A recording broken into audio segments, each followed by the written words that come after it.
todos somos hijos de la misma historia.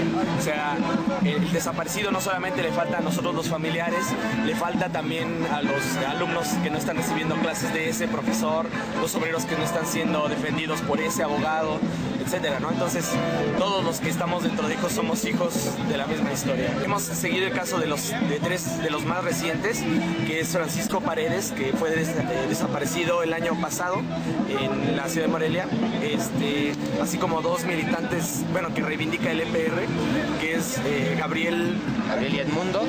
Y las dos mujeres triquis también, Daniela y Virginia. Ellas también del movimiento triqui desaparecidas. Esto sería como 7 desaparecidos del sexenio, 5 desaparecidos del sexenio de Calderón confirmados. Teníamos un posible caso hace 15 días. Bueno, desapareció hace más de un mes, en junio, de un chico Fermín en Puebla. Fue hallado ya el cadáver en una fosa común, entonces él ya no cataloga como desaparecido, sino directamente asesinado. Y a partir del caso de Francisco Paredes, lo que está haciendo el gobierno de Calderón es directamente ya asesinar gente. Había retomado la práctica de la desaparición forzada que ningún sexenio anterior había dejado del todo, y Calderón también empezó luego con los desaparecidos del EPR. Y ahora ya directamente están haciendo levantones, haciéndolos pasar como si fueran cuestiones del narcotráfico, que son cuestiones hacia militantes sociales y políticos, y aparecen después asesinados. Aún así, seguimos reivindicando con vida la aparición de estos 6 desaparecidos, y en nuestra lista, contando estos 6, hay 557 desaparecidos desde 1969 con Epifanio Avilés Rojas. ¿Esta última persona que encontraron el cuerpo tenía síntomas de tortura o cómo fue encontrado? No tenemos demasiado contacto con el caso, aunque los familiares parece que dicen que sí, ¿no? Que sí había signos de tortura y además disparo, entonces que es con lo que lo matan, ¿no? Al final. Entonces, evidentemente hay que investigar como todos los casos, aunque Hijos lo que estamos haciendo es específicamente dentro del terrorismo de Estado, que es lo que ejerce el gobierno y los estados desde el sexenio de Díaz Ordaz hasta el actual, es terrorismo de Estado sobre nosotros los ciudadanos. Reivindicamos la práctica específica de la desaparición forzada, o sea, vamos en contra de eso, y que la Suprema Corte, hoy, por ejemplo, este mes, tenemos en la lista a Rosendo Radilla. Rosendo es un caso ejemplar en este momento porque es el primer caso que ha sido llevado ha agotado las instancias nacionales, incluso en esta Suprema Corte, y ha llegado a instancias internacionales.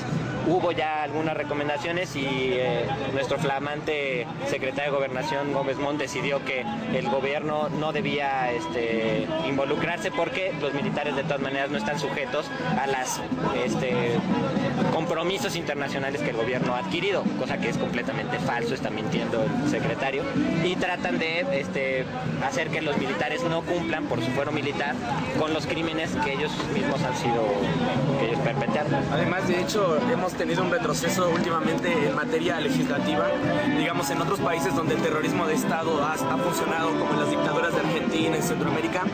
Después de muchos años hubo manera de juzgar a los que perpetraron esos crímenes.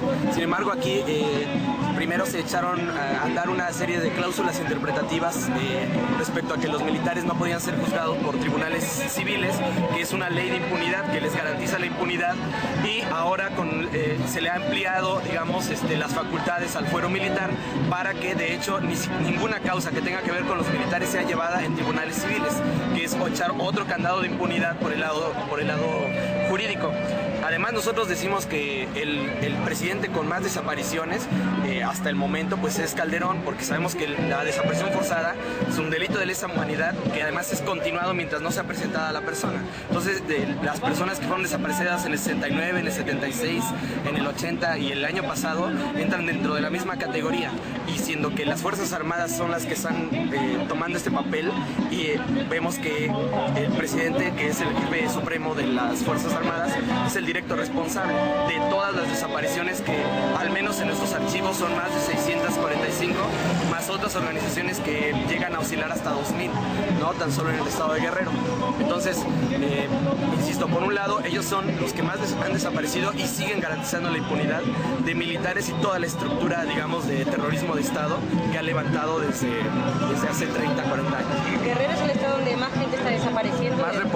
Hay más casos reportados en Guerrero, y donde además se ha dado más seguimiento jurídico, porque que, digamos, ahí desaparecieron pueblos completos, donde era difícil decir que no estaba la población completa, ¿no? No todos ellos son del EPR, los desaparecidos. No, inclusive hay casos muy documentados donde la desaparición ocurrió por apellidarse Cabañas o Barrientos, que era el nombre, los apellidos de uno de los más famosos guerrilleros, pero que ellos mismos no militaban en nada. Fíjate, de estos últimos casos es mucho más claro que las desapariciones y los levantones han sido a militantes de organizaciones y que tienen una labor política detrás. Y en algunos de los casos documentados de Guerrero se sabe que no participaban en nada, solamente el vínculo es el apellido, ¿no? O el estar en una comunidad en el momento que acabaron con comunidades completas. En el caso de Rosendo Radilla, por ejemplo, fue muy ejemplar en ese sentido. O sea, a él lo desaparecen en una comunidad donde prácticamente todos los hombres fueron de ahí desaparecidos.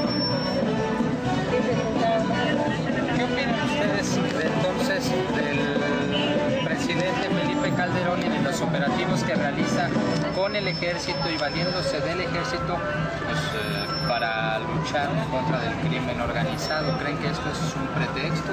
¿Está bien? ¿Está mal? Digo, de alguna manera ustedes responsabilizan, por lo que estoy escuchando, de todas las desapariciones forzadas al ejército, y en este caso que el presidente Calderón está haciendo un uso cada vez más importante del ejército.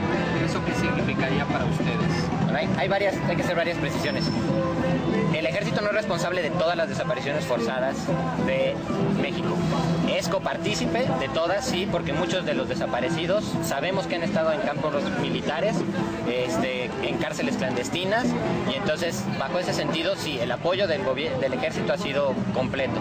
Ahora, hay otros organismos paramilitares y policíacos, como la extinta DFS, como la PFP, etcétera, etcétera, que también participa dentro de estos operativos. No es solo el ejército. Y organismos paramilitares civiles que también han coadyuvado al gobierno en la desaparición forzada. El problema es que el terrorismo de Estado es una práctica que, con la disposición del Estado, con el permiso del Estado, permite que se violen las garantías individuales de sus ciudadanos por una excusa y alguna de que es un militante, o ni siquiera por estar en un mal lugar en un mal momento. En ese sentido, es el Estado el responsable. Por eso decimos, el Estado es responsable desde el 69 a la fecha. Calderón es el que más desaparecidos tiene porque perpetúa la impunidad. Y también decimos, si la impunidad se mantiene, si la impunidad se permite, de Echeverría, de Díaz Ordaz, de López Portillo, de Salinas, de Zedillo, etcétera, etcétera, lo que están haciendo es dándole carta blanca a los malos gobiernos estatales, como el de Ulises Ruiz, como el de Peña Nieto, para que perpetúen injusticias en contra de la población.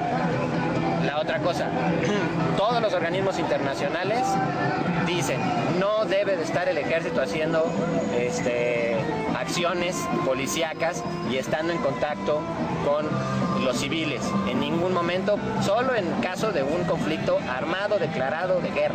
Entonces, cualquier otra cosa que esté fuera de eso es un mal uso del ejército. Entonces, lo dicen todos los organismos internacionales de derechos humanos porque no están entrenados para lidiar con la sociedad civil, para lidiar con problemas de otro orden, y entonces siempre efectúan malos actos. Entonces, en ese sentido, y además, si hay una venia directa del Estado en atacar a cierto sector social, pues peor tantito. Entonces, no estamos de acuerdo evidentemente con que se utilice el gobierno, el ejército, para cualquier acto que tenga que ver contra la delincuencia, esté organizada o no, o cualquier otra acción que no sea la que estén en los cuarteles y no es un conflicto armado declarado contra otra nación. No hay ninguna justificación. O sea, Edmundo, Gabriel, Francisco, Virginia, Daniela siguen desaparecidos. Ese estatus es, sus familiares denuncian que fueron secuestrados por uno u otro ente estatal, ya sea la DFS, ya sea etcétera, etcétera, fueron secuestrados por motivos políticos sociales, y en este momento los propios gobiernos estatales y federales niegan que estén desaparecidos. Ellos dicen que no los tienen, que no fueron secuestrados, que quién sabe qué pasó con ellos, que seguro se fueron por cigarros y no han regresado. Esa falacia, esa mentira por parte del Estado, cuando ya hay otras informaciones que dicen, por ejemplo, que los desaparecidos del EPR podría estar en el campo militar número 1, no es consistente. Entonces son una desaparición por parte del Estado. Entonces siguen en calidad de desaparecidos.